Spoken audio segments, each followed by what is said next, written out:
kahit kanino man, Inday Sara po. Sa balat, sa puso, sa pag-iisip. Tuloy lang. Oo, sige, tuloy lang po kayong manira kay Vice President Sara Duterte. At ang Office of the Vice President patuloy na namamahagi ng regalo sa mga mahihirap na Pilipino. At nakita nyo naman yan. May napansin ba kayo? Diyan sa mga pinamimigay, walang pangalan ni Vice President Sara Duterte. Ibig sabihin yan, hindi po pa-EPS yan. Di kagaya ng iba dyan. At ito po ang matindi. Si nanay po ay napaiyak po dahil po diyan sa balibalitang pa-impeach daw, medyo sumama ang loob niya. At talagang dito pinapakita po niya kung gaano kamahal po niya si Vice President Sara Duterte. Panoorin natin ang interview po ni Daddy D Channel. Na interview po niya si nanay. Diyan po tungkol po kay Vice President Sara Duterte. At pakinggan po natin ang kwento ni nanay kung bakit po siya napaiyak. Ito ang video. Dapat magkaisa tayo sa nababalitang impeachment. Dapat manaig ang pagkakaisa ng Inday Sara. Kasi si Sara Duterte, nasa buo niya ang pagtulong sa kapwa. Maging ano ka man, maging Muslim ka man o Pilipino, naka-Inday Sara ang pagtulong sa kapwa. Marami siyang programa para sa mahihirap. Sa isang katulad ko, nanay, tulong kaya. Ma'am, bakit po kayo naiyak? Kasi po, sa puso ko na si Inday Sara. Hindi kailanman pinagkakailang ko, kahit kanino man, Inday Sara po. Sa balat, sa puso, sa pag-iisip. Kaya, nung nabalitaan ko, impis nila si Inday Sara. Sabi ko, bakit ganun? Kung sino pa yung nakakatulong sa mahirap, siya pang i-impeach.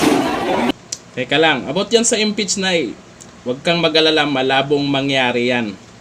Malabong mangyari ang impeach na yan. Yung mga kurap na opisyal dapat i-impeach, hindi kami. Hindi si Inday. Bisaya si Inday, Bisaya din ako. Kaya, makakatugon lang sa paghihirap ng mga Pilipino ni si Inday Sara.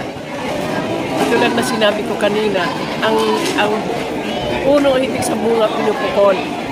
Ang asong hindi ka kilala, kahol ng kahol. Kaya ipanalangin natin na magkaisa kami lahat para hindi tayo matalo.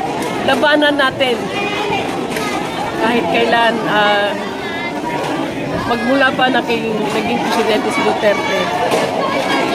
Hindi natin nakitaan ng katiwalaan. Naging corrupt ang opisyal, naging corrupt na opisyal ang mga pamilyang Duterte. Kaya dapat maniwala tayo sa adikain sa buhay ng isang vice presidente, sa katauhan ni vice presidente.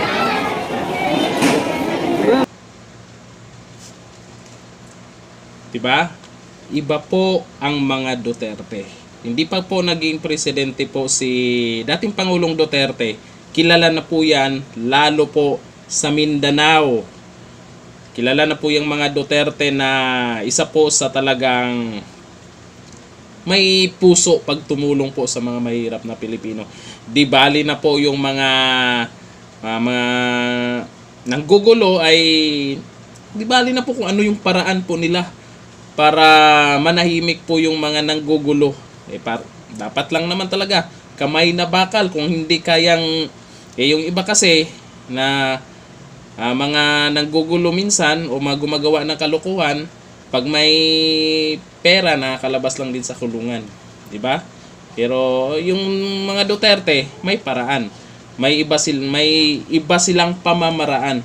Kaya anong nangyari ngayon sa Davao? Dati po magulong-magulo yan. Di ba? Makikita nyo po resulta. Hindi po kagaya sa iba, puro lang paporma, papogi, picture-picture, hanggang dun lang. Kaya mahal ng taong bayan ang mga Duterte. Kaya manira man kayo ng manira, kabahan na kayo pag naging panguluyad si BP Sara. Hanggang dito na lang. Thank you. Bye-bye.